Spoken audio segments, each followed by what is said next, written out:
think because I've thought about this a lot.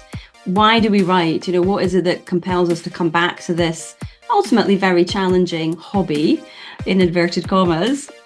And I was reading The Power of Now by Eckhart Tolle, and it was through reading that I realized for me, writing is a sort of meditative state, especially that first drafting phase, which I really enjoy, and I still do my first drafts by hand. So when you're in that state, I'm not worrying about what's going on in the outside world. I'm not worrying about what's just happened or what might happen in the future. I'm right there in the moment with the characters. And so by switching everything else off, then I'm sort of, it's a mindfulness or a meditation of some sort, but it's certainly, I think that's what I love about it. And I wonder if it's the same for a lot of creatives, and that's why we need to do this, that, that's the bit that balances our brain. You hear a lot about people who go running and they do different exercise because that is the bit that balances them out and keeps them sane. And I wonder if for us, actually, it's either putting words on the paper, drawing, knitting, whatever it is, whatever that creative art form is, that's the bit that offers that bit of balance for us in the midst of the craziness of life. Welcome to the Stark Reflections on Writing and Publishing podcast. There has never been a better time for writers. More information, options, and opportunities are available to you, but navigating these requires insight. Join Mark Leslie Lefebvre as he draws upon more than a quarter century of experience as a writer, a bookseller, and a trusted book industry consultant to explore and reflect on the writing and publishing landscape to help you make informed choices on your writer journey.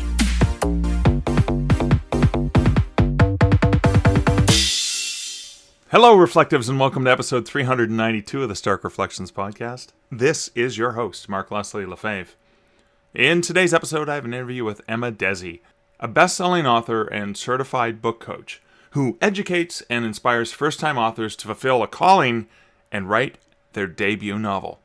And it is so important to write that debut novel. We talk about that. We talk about so much more, and it is a wonderful interview. And that's coming up later in this episode. But first, let's hear a word about this episode's sponsor.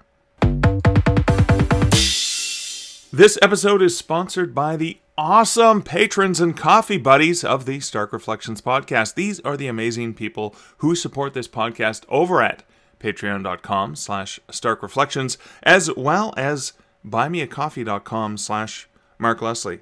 I really do appreciate the financial support provided by these amazing folks who provide either monthly support via Patreon, or they've purchased some coffees for me, because coffees kind of fuel this writer's body and mind and soul and all those things. But just a note that over on patreon.com, there is an extra episode this week. It is an interview that I did with Anna Featherstone of the Alliance of Independent Authors. Now, I just recently became a advisor for the Alliance of Independent Authors, the bookseller or bookstore and library advisor. And Anna is the nonfiction advisor. And she interviewed me about libraries, but she also has an intense background and experience with libraries in Australia. So it's a really great back and forth conversation. Now, she was recording that for future content for Alliance of Independent Authors, but I thought, why not show a bit of a sneak peek and have that raw interview over for my patrons? And a huge, again, thank you to my patrons and my coffee buddies. And I should have sent a note out to my coffee buddies to ensure that you guys can get access to this additional content, because there are some folks who would prefer not to do the monthlies, which happens on Patreon, but rather just do sort of a single time donation to the podcast. But I do appreciate all of y'all, all y'all. See, I'm learning how to speak Southern, Southern U.S., I should say. And in any case, that is it for the ad read. Yeah, that's it for the ad read. Roll the bumper. Okay, so that was just the ad read for those who support the podcast financially, but you don't have to support the podcast financially. Just listening to the podcast is support in and of itself, and thank you so much for listening. Thank you also for the comments that you leave, either directly over at starkreflections.ca as well as on the socials. I'm not going to be reading comments in this particular episode because I have a tight deadline, and I'll get to that in future episodes. But I do appreciate you sharing your reflections on what you're thinking about when you're listening to the podcast. And as we get close to episode 400, I will probably be trying to figure out a way to allow you to share some of your reflections on things you're thinking about. And that's coming up soon, because this is episode 392. And if I can do the math correctly, it's going to be 8 weeks. So early in the new year, and maybe I'll sneak out a few extra episodes. Who knows? But I would love to hear more from what you guys are thinking about, what you're learning and what you're reflecting on, because that is really important to me as we're all in this learning business together as writers. But in terms of a personal update, first thing is I'm going to be a guest on Friday, December 13th. And yes, that's the day this episode comes out, but at 1 p.m. Eastern. So if you happen to be listening to this earlier in the day, or you're from one of those earlier regions of the world where your time zone is, a day before, I'm going to be on the Best of Book Marketing podcast, hosted by Lainey Cameron and Paula Stout. And I'm going to be talking to them about how to get books into bookstores and libraries. Yes, very important, and on brand with what I just mentioned earlier. But don't worry, if you can't catch it live, it's going to be happening at 1 p.m. Eastern on Friday, December 13th. If you can't catch it live, or you're hearing this after December 13th, 2024, because I do know many of you listen to the episodes in batches and you don't get to them right away. That's fine. I do the same thing with my own listening of other podcasts. But don't despair, because the YouTube video will still be available. You'll find a link to it in the show notes at starkreflections.ca, or you can just go to bestofbookmarketing.com to check out that episode, or the many, many episodes and conversations that Lainey and Paula have with their various guests. Other things going on is tonight, as I'm recording this on Thursday, December 12th. That's right, 2024, at 7 p.m. in Kitchener, Ontario, at the Apollo Cinema on Ontario Street. I'm going to be there for a screening of National Lampoon's Christmas Vacation, and I've never seen it on the big screen. I may have seen it 100 times or so over the years, in the last 35 years, watching it at least once a year. But of course, this year, watched it many times as I was putting together my book of trivia. Merry Christmas, the crapper was full. And it's so funny, as I've been doing podcasts and radio interviews for my new book, it's so funny because we're all coming up with different terminology. And the question for you is, what would you use for terminology? So, I mean, I guess I can say shitter. It's not really that bad of a swear word for this podcast in general. It's not like the F-bomb or something like that. But I think Mike Farwell on the Mike Farwell Show called it the outhouse. And then there's the pooper and the crapper. What term would you use if you were trying to describe that title and replace the word? That Cousin Eddie says, and I'll just play a very short clip so people who are not familiar with the film can understand what scene of the movie that's coming from. What are you looking at? Oh, the silent majesty of a winter's morn, the clean, cool chill of the holiday air, and an asshole in his bathrobe emptying a chemical toilet into my sewer. Shitter was full! Ah, yeah. You checked our shitters, honey? Clark, please. He doesn't know any better. You ought to know it's illegal. It's a storm sewer. If it fills with gas, I pity the person who lights a match within 10 yards of it.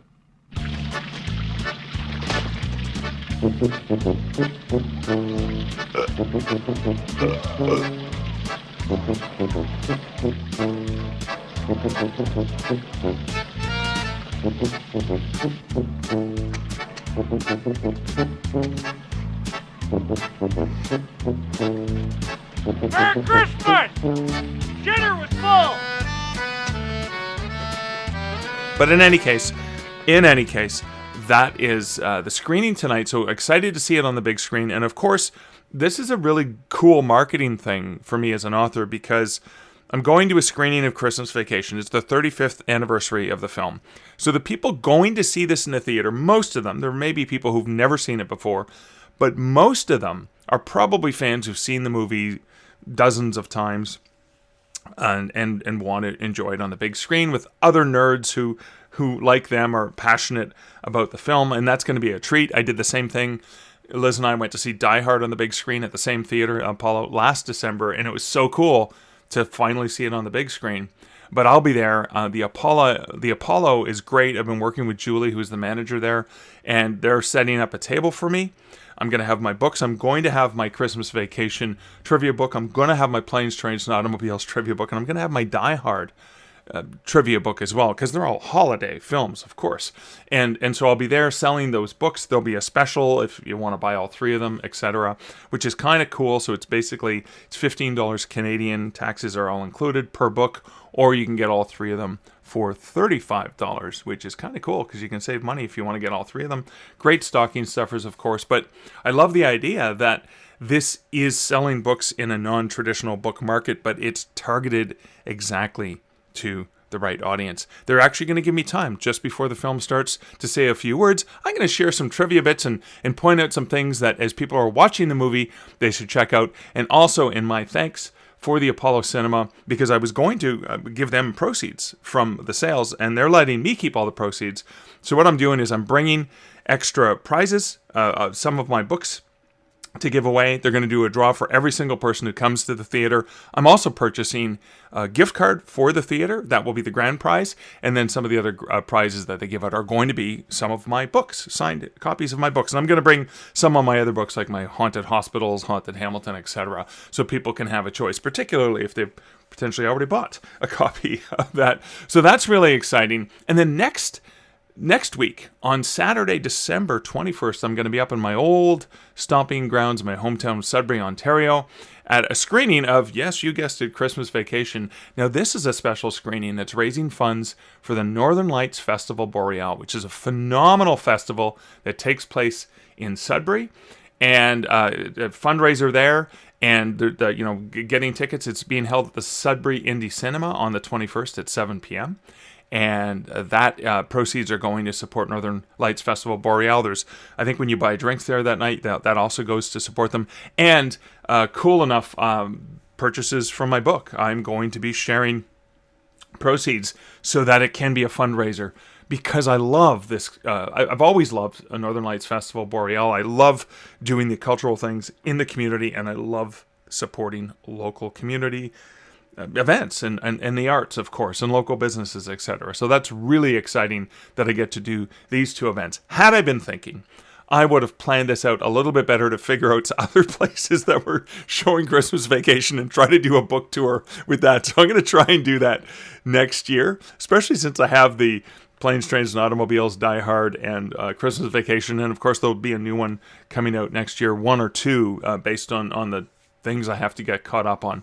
But in any case, that's what's going on. And I'm still working on my nonfiction work that I have for Books for Authors. A book in hand, it's so funny how the work on that, as I continue to dig into it, and I keep thinking, okay, now it's done, I keep adding stuff to it. So it keeps growing, which is fine. Those who pre-purchased that sneak peek edition through Story Bundle all those months ago, they're still going to get it before it's available for retail sale, and I'm so excited to be able to share that with the world. It's probably not officially coming out until 2025, but I'm hoping that either in late 2024 or in early 2025, I actually get to the point where I stop adding to it, I get it through its edits, and I can actually get that out the door. But again, tick-tock, Mr. Lefebvre. It's December 12th, and I have so much to do, but I also want to enjoy the moment of having, these trivia books that do really, really well this time of year at Christmas. But that's it for my personal update. Now, without further ado, I'm going to roll that bumper, and we're going to listen in on this wonderful conversation I had just a few weeks back with Emma Dhesi, and we talk about some of the pillars of author success, as well as her own story and why she's focusing so much on helping a very particular group of people And I love that. And I will reflect on that as well as many other things that she says, but that's coming up right after this bumper.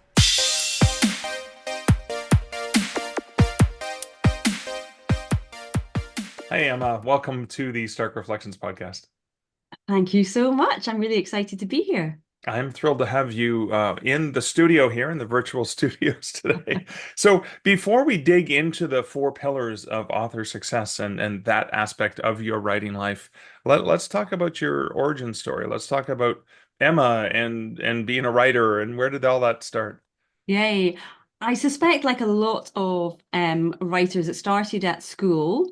Okay. And as a child, short stories, making my attempts to write children's books, then teen books, as they were called then, but now kind of middle grade, young adult. Very angsty. No angsty poetry, but certainly angsty No, stories about you angry skipped that. teenagers. Most teenagers write angsty poetry, if they're writers, of course.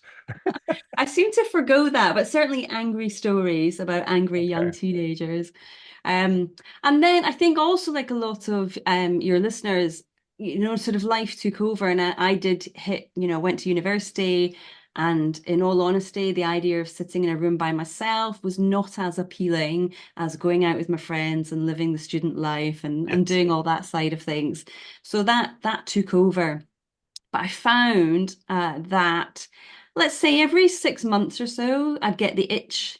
And so there'd be a sort of an idea would come, and I'd sit down furiously and write for 3 or 4 days and pour out thousands of words. And then life would take over again, and the Right. story would fall to the side. So that would happen every 6 months or so, or I'd take a course, which would get me all excited again, and I'd start a new project, and the course would finish, and my energy would dwindle. Right. So I was on a bit of a cycle, and I bet you a lot of listeners have been on that. They write the first 15,000 word cycle and then they drop it. They start a new one, they drop it. Yeah. So I don't think I'm alone in that. Yeah. But I was coming up to my 40th birthday and I still had the itch. I still had the itch. And so I just sort of gave myself a talking to and said, right, you've got to sort this out. You either give up this dream, let it go, move on with your life, or just do it. So I made the decision that I would write my first draft. And that was all it was at that time. I just had to write a first draft, beginning, Right. middle, and end. And then after that, I could decide, did I hate the whole experience? It was miserable and I never want to do it again. Or did I enjoy it? Was it good fun?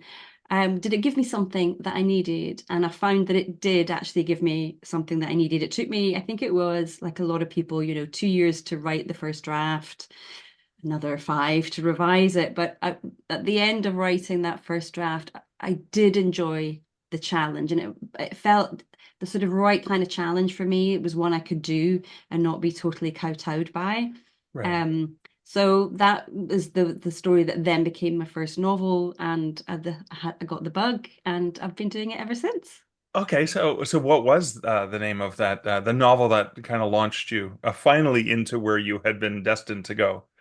It's called The Day She Came Home, and it's sort of based on, there's an autobiographical element to it, as there often is in first novels.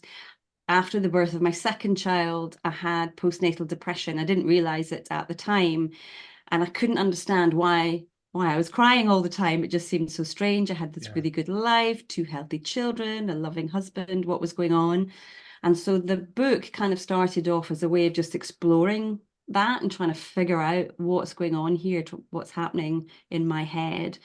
And so it started off as that, and there was some journal entries that I used, and then eventually it sort of it, it evolved. And so one of the common symptoms of postpartum postnatal depression is that the mother, she just wants to leave. It's like, that doesn't wish anybody any ill harm. It's just about leaving. Everybody would be better off without me if I did that. And whilst I didn't actually leave, I did wonder what would happen if I did. Right, And right. so that became a sort of crux for the story and a starting point for the story. Wow. So And yeah. that is sometimes a universal question, and some I know it's related specifically to postpartum, But I think of we're close to Christmas now, and I think of that classic Christmas movie, right? It's a Wonderful Life, as well as what would life be like? Yeah. Well, that was if I was never here, of course. But so when did that novel come out? That was 2019. Okay, all right, cool. And you've done four other novels since then? So yes, gosh, yes, four novels and one non-fiction Right. anthology. Yeah. Wow. So it's been Oh a man. busy few years. Yeah, no kidding. So so I kind of know what motivated you to kind of sit down and get that done, and then you were obviously drawn and redrawn. No matter how many times you kept tried to kick yourself out, you kept coming back to the writing life. But what has drawn you to keep going after doing that first one? I think because I've thought about this a lot.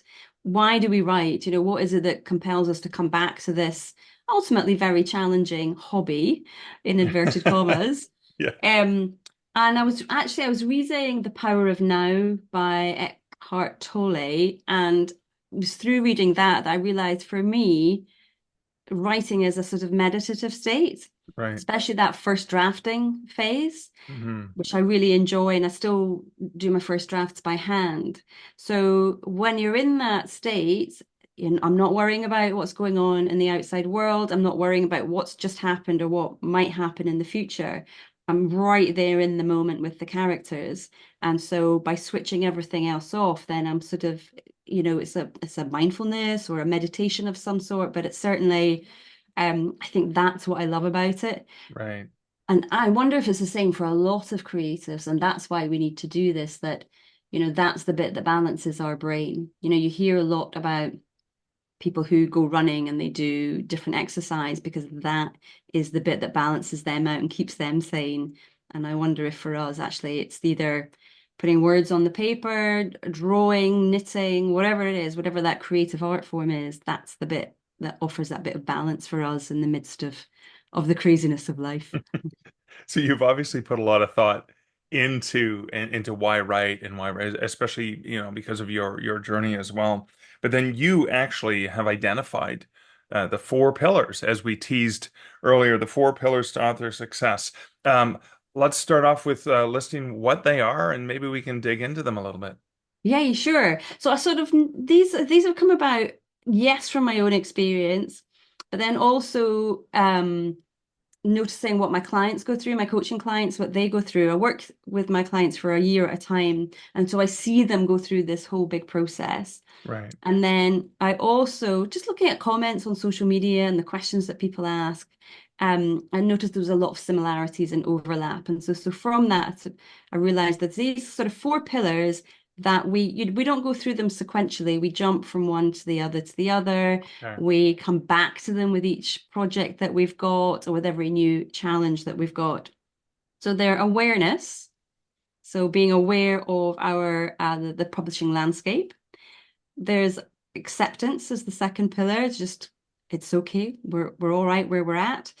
Growth is the third pillar, which is the hardest one, obviously. And then the fourth pillar is fun, because we forget to do that quite often. Yeah, that can be detrimental too, is it, can it?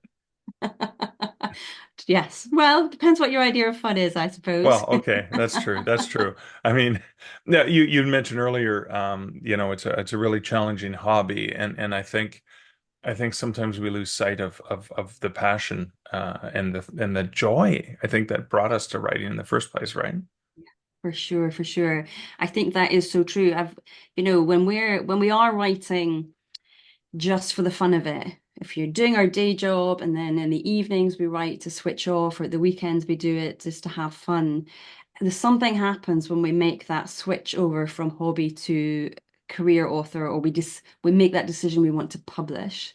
Then suddenly we become really very earnest about the work that we're doing, the writing that we're doing. Suddenly it's no longer about writing a great story. It's now about, I've got to write this perfect piece of prose, or it's got to be the book of my generation. It's got to Mhm. be able to compete with the Tolkiens or with the Atwoods or with the Stephen Kings, rather than keeping that joy and bringing that joy and putting it on the page.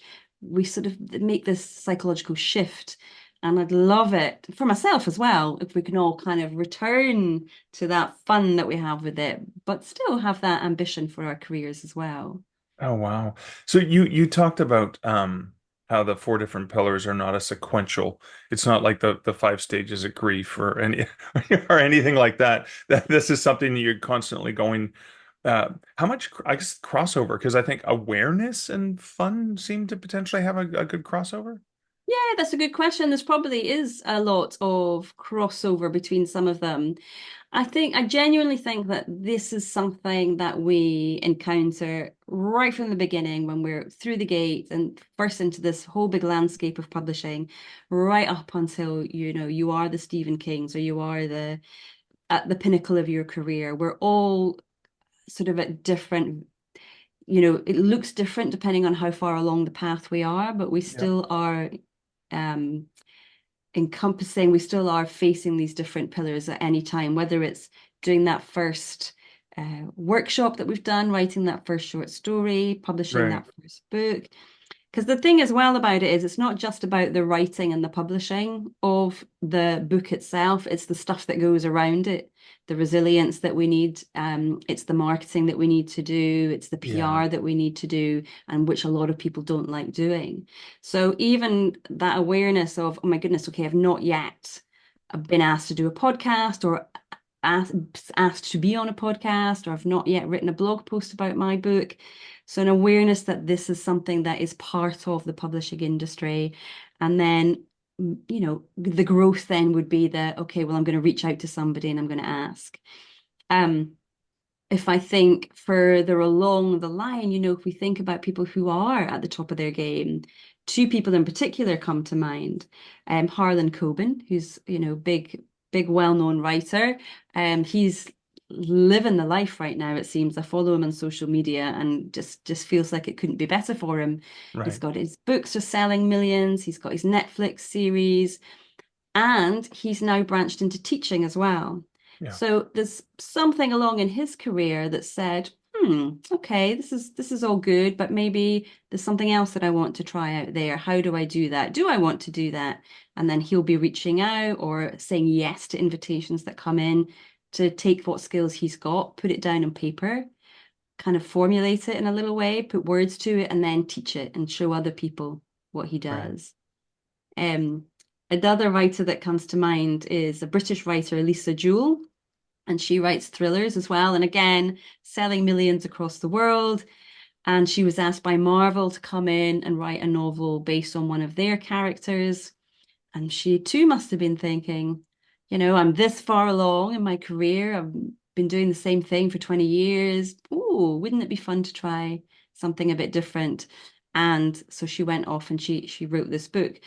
And interestingly, and I think this is a good thing for people as well, I saw her speaking at the Edinburgh Book Festival earlier this year, and she was talking about that experience with Marvel. And she said, oh, never again. I'll never do that again.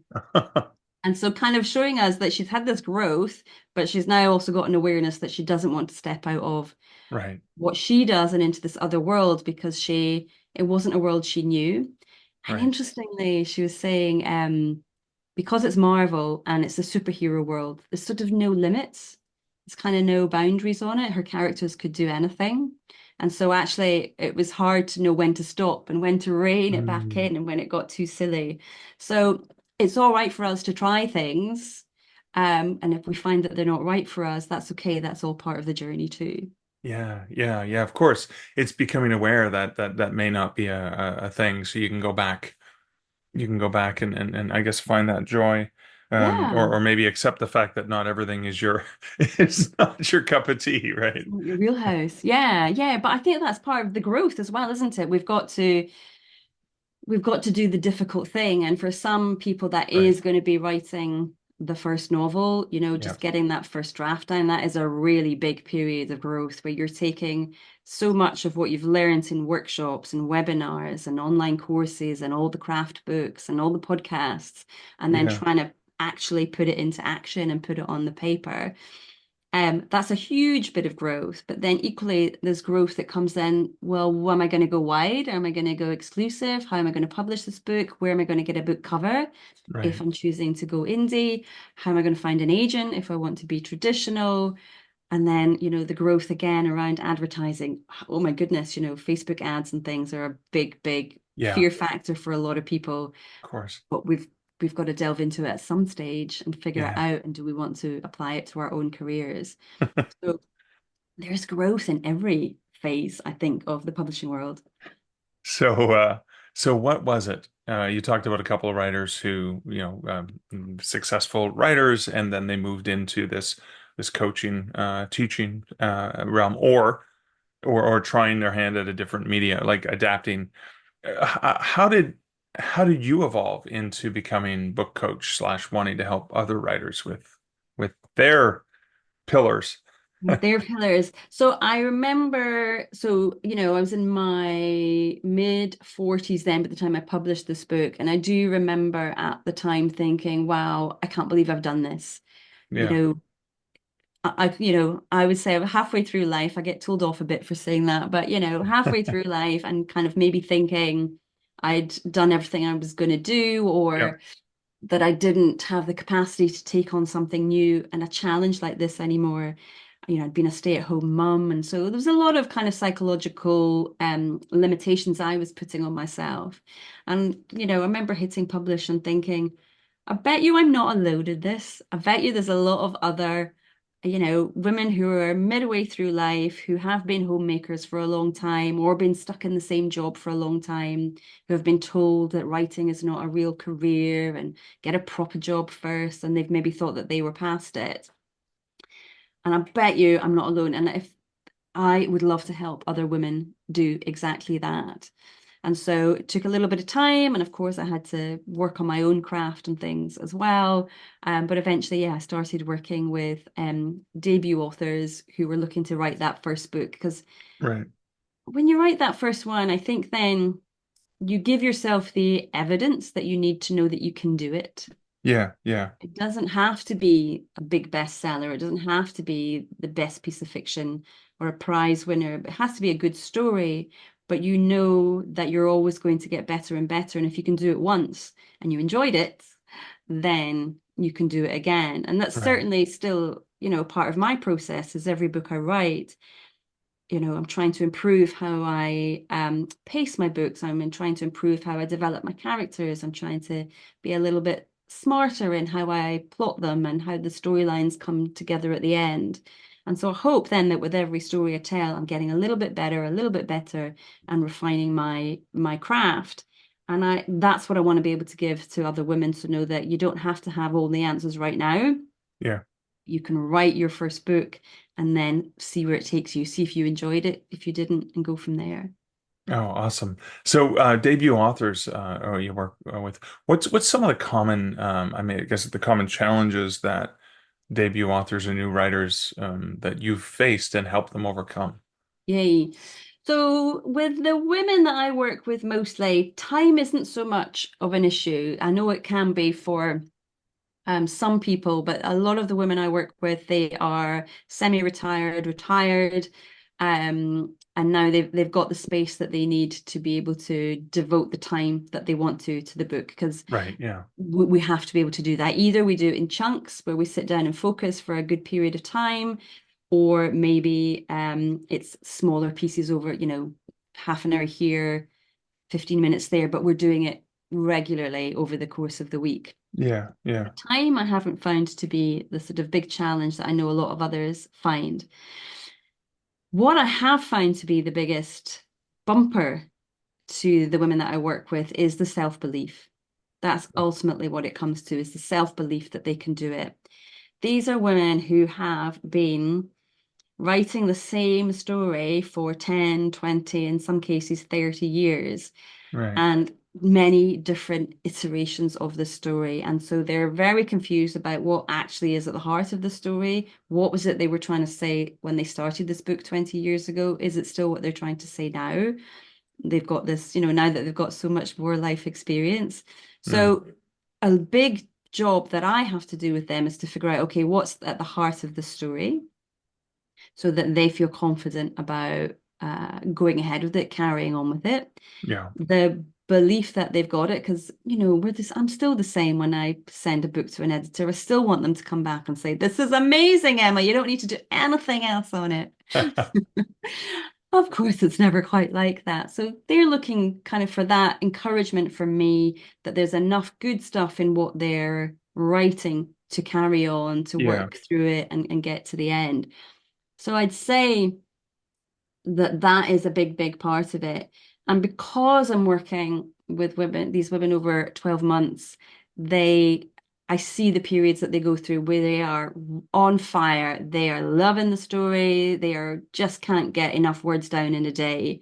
And then the next time I see them, it's completely different. The body language is Mm. low, the energy's low, they're feeling stuck and blocked with the story. Yeah. So I get to talk through that with them, get to kind of understand where it is they feel that they're blocked. Is it actually something that's happening in their own life, or is it related to the story? Is it a mixture of the two? And often by talking about that, we find a way through, we find some answers, we find some possible solutions. And so they are able to leave feeling upbeat and get back to the words on the page and get back to their story. Uh, And I've worked with one lady writing an amazing story, and she's a very practical woman, very organized. She knows exactly what she wants to do. And she was saying to me, no, and I appreciate your offer, Emma, that we would sometimes talk about the emotional side of things and the cheerleading. She said, but I don't think I'm going to need that because I'm good with this. I'm got a very good structure in my head. So that's fine. That's fine. And of course, 3 months in, oh, I'm really fed up with this story. I don't know what I'm doing. Blah, blah, blah. So no matter how organized you are and how together you feel that you are or that you should be, it's just part of the process that there are ups and downs. And there are times when we just love what we're doing and other times where it is a bit of a slog. And I think that's one of the ways in which a coach can be really, really helpful is to pull you back off that ledge and to not give up, which is what so many of us do at that sort of the first plot point at that third of the way in, things get messy and it gets to that middle part and whoa, I don't know what I'm doing. yeah. Keeping us on track is a big part of what I do. Yeah. So you've been very clear in specifying a very specific demographic of the people that you work with in terms of where they are in their career and women, right? Yeah. That was on purpose, right? Yeah, very much so. That was the people that I wanted to work with. As I was saying at the beginning, I bet you there's a lot of women like me Yeah. who have thought they were past it, that they didn't have it in them to do this. And I sort of half jokingly say, I'm a bit of a last resort for many people. They hit Yeah. a brick wall. They've been Yeah. trying to write this book for decades, and they finally realize, okay, I just need a bit of help here. And so Right. that's when they can reach out to me. Oh, I love that. I love that. So I gotta quote something. So you said in the past that writing a book is more than just putting words on the page. It's about who you become in the process. I love that. So how has writing changed you both personally and professionally? Oh, in so many ways. So if I hadn't written that first book, even that first draft, I never would have thought that I could help anybody else do that.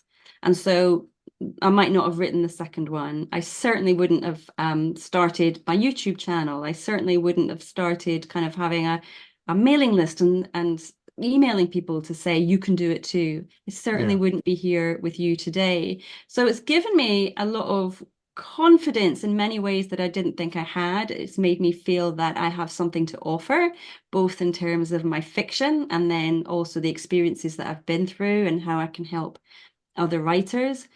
Personally, I love that it's taught me resilience. It's taught Mm, me a bit more grit than I had before I did this.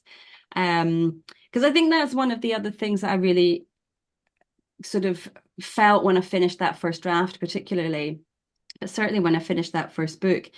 Up until that point, I'd always told myself, oh, you just never finish anything. You are not a finisher, which I had got from my mother. yeah. So, and when I've said that in the past, I know a lot of other, I'm going to say women, but I think people generally have also kind of told themselves that. And so Mhm. that for me was the big first long-term project, I would say, that I'd stuck with Right. and seen right through to the end. And that changed something in me as well, because then I realized, oh, I can do it. If I want it enough and I just kind of give myself the space and know I'm not going to do it in a weekend, then I can do the things that I want to do. And sometimes it's a slow build, and I'm an impatient person. I want everything now. So it's taught me a little bit of patience as well. And I think one of the things I love about this is being able, like, I've got 3 children, and so for them to be able to see that I'm doing this, and for them to, like, if they see my face pop up on YouTube, for them, that's pretty cool because they're still quite young. So I'll get a little bit of kudos points there. But it's nice to be able to show that they can also go for something that's not a traditional job. Right. But if they want it and they are passionate about it, then they can forge their own way ahead as well. Oh, wow. I love that. So speaking of ahead, what is coming up for you next? Oh, so next in terms of fiction, I've got a book that's with it's being reviewed at the moment, and that's quite exciting. That's a domestic suspense about a woman who had been physically attacked as a younger woman, and she'd never been able to get past it. And then something triggers her, and she has a bit of a breakdown. And her best friend says to her, I just watched this documentary, and it's about plant medicine. And it's these people that they go off into the Amazon jungle and they take some plant medicine, and magical things happen. And so my character thinks, well, nothing else has worked. I might as well give this a go. I've got nothing to lose. So off she goes to the jungle, and she takes the ayahuasca, and she has a vision of the night that she was attacked. And the man who attacked her, in her vision, she sees was her husband. So now she's got some things she's got to figure out, and some answers that she needs when she gets back home. Oh, So wow. that's my sort of where I'm at the moment with my fiction side. But with the coaching side, at the moment, I'm putting together a new online conference, a new online summit, which will be out in January. And I love, love, love doing these because it is such a great way to bring so many amazing minds together, Yeah. who are talking about all parts of the writing process, of Mhm. the publishing process. So from mindset to time management to craft to revision, and then some of the things that we might want to think about, like mailing lists, like advertising, like websites, just to give us a glimpse of what might lie ahead once we write those books. And that summit's called Be a Bestseller 6.0, Back to Basics. And I'm very, very excited about it. And, you know this as well as anybody, being in the creative field means you're always learning. You never know it all. And so I'm quite selfish about doing these summits because I talk to so many interesting people, and I'm guaranteed to learn something new from everybody that I speak to. And Yeah. so it helps me along the way as well. So that's what's Awesome. coming up for the coaching world. Very exciting stuff. Emma, I want to thank you so much for hanging out with me. Can you please let my listeners know where they can find out more about you, about your books, about your coaching, about the summit, etc.? Oh, thank you. Yeah, the best place to go is to my website, emmadhesi.com. But in all honesty, if you Google my name, I'm probably the only one that is going to turn up. But you'll certainly find me under that name at YouTube as well. Awesome. And that's Emma Dhesi. That's EMMADHESI. Awesome. Thank you. And all those links will be over at starkreflections.ca in the show notes. Emma, thanks again for hanging out with me today. A pleasure. Thanks very much. I always love when I listen back to an interview and make so many different notes about the things I want to reflect on. So I'll try and get through these. I have 4 bullet points here I want to reflect on. We'll see if I can squeeze them all in. The first is that intrinsic reward and the satisfaction that comes with finishing the first novel, and that kind of leads to, I guess, another bullet point later on, because Emma comes back to this. And it talks about that first book being important evidence that you can do it. And it's a huge thing, because oftentimes that first book can take forever. It can take a long time. Not just the writing of the book, but the rewriting and all of that stuff that comes with it. So having it, that's so important. And it really reminded me of a conversation that I had with Bradley Charbonneau back in episode 336 called Coming Out of the Writer Closet with Bradley Charbonneau. And this was a workshop that Bradley does with people to try to just get something out. And it's kind of like booking a weekend. But again, it's jokingly a book because it's a complete project, but it doesn't need to be book length. It doesn't need to be 40,000 to 80,000 to 100,000 words. And it's a nonfiction project. And it's kind of like, think about the thing you're really, really passionate about. This is just the conversation in a nutshell and what Bradley was trying to get out there. Something that you're really passionate about. And the challenge there is if you really want to write, whether it's a story or nonfiction, in this particular case, we'll use nonfiction, but it could be something like, for example, I might say I'm really passionate about the fact that Die Hard is a Christmas movie. So what Bradley asked you to do is write the exact opposite of that you want to do. And so that would be me writing, and I'll call it a book, but it's really maybe just going to be 5,000 words. It could be 1,000 words, 5,000 words. It doesn't matter. It's a complete project that I call a book and I package as a book. That would be Why Die Hard is Not a Christmas Movie.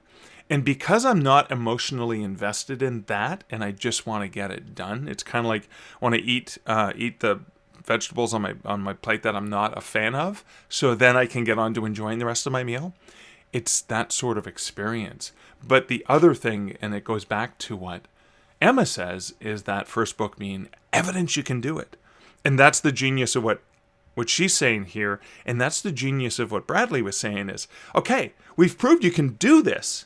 And it's not as scary as it first seems, because if it's the big passion project, then it's really scary, and that's going to take years and years, and self-doubt, and all those things are going to happen to you. But these are some strategies to try and allow that to happen in trying to remove some of that resistance. So I love how those two, my conversation with Emma and then previous conversation way back with Bradley, how those went. Now the other thing that Emma talked about, and it's so important, I wanted to highlight, is Emma talking about the importance of trying new things, which is good. It's always good to experiment and learn, because she says we're always learning, we're always trying new things. But then, just as importantly, to recognize that even though you may try new things, not everything is for you, and it may not work for you. So being very careful about that. Yes, try new things, but make sure you recognize that if it's not for you, it's okay not to keep doing that. And that's why you try different things. That's part of the experimentation. And then the very last thing, which is something I think is really important for us as authors to pay attention to, is Emma's focus on a very, very specific demographic, rather than trying to please everyone. So what she does with her coaching and her workshops is she's very specifically working with people who are where she was. Because she knows exactly what that is, and she's been through the whole experience, and she wants to help them. She wants to guide them, and again, she wants to help them get that first book out so that they can then have that evidence and move forward. She's not trying to help every writer in the world. She knows who her target audience is. She knows what she's passionate about, and she has this background herself, so she gets it 100%. So the empathy involved in her coaching and mentoring people is bang on perfect. She's focusing in on that demographic. When I asked her, who's this for? Here's who it's for, specifically. She didn't waffle, and she didn't say, oh, it's for everyone.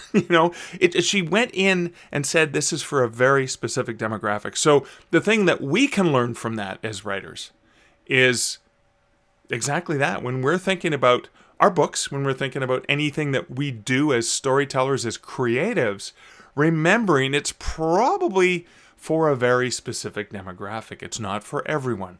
I'll use a personal example that's very timely. There are people who don't like the movie National Lampoon's Christmas Vacation. There are people who've never seen the movie National Lampoon's Christmas Vacation. My new book, A Trivia Guide to Christmas Vacation, is not for those other people. It's for people who've seen the movie, love the movie, and perhaps watch it again every single year. And again, a Venn diagram here, and also are interested in reading and books, and and want more information, want trivia. Some people just want to see the movie and enjoy it and laugh. Ha ha ha, good, we're done. Other people want to nerd out like me, and they want the trivia, and they're also book people, and then they're people who love the movies. So that's where that very, very specific demographic fits in. So I hope, like me, that you learned a lot from this wonderful conversation with Emma, and I want to thank you for listening to this episode, for listening to my reflections. But that is it for this episode, and that is it for my reflections. I will be back next week, and so, until next week, and until next episode, this is Mark Leslie Lefebvre, wishing you great writing, and good, intimate, detailed, very specific, demographically based, stark reflections. Thank you for listening to the Stark Reflections podcast. You can find show notes for each episode at starkreflections.ca.